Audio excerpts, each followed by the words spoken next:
मैं तो कहता हूँ इस तारीखी लम्हे को महफूज करना चाहिए। खबरदार मत करो यार। अरे घबराए मत, मजाक था भाई, क्या हो गया? ज्यादा कुछ नहीं, बस एक तस्वीर शेयर करनी थी। नीचे लिख देता माजी से हाल तक ना मिटने वाली रिवायत। कैसा लगा टाइटल? जहान,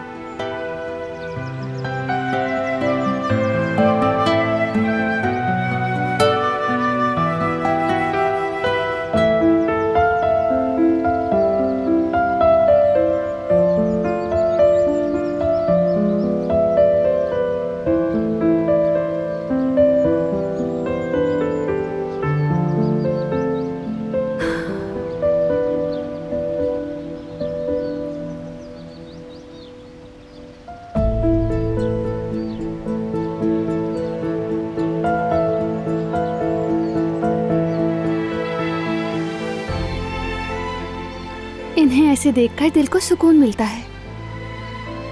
शरारती बच्चों जैसे हैं, कितनी मोहब्बत करते हैं एक दूसरे से। अरे जहां ना करो ना यार। अरे आए भाई, सिर्फ एक सेल्फी। थोड़ा सा मुस्कुराए, थोड़ा सा ऊपर देखे।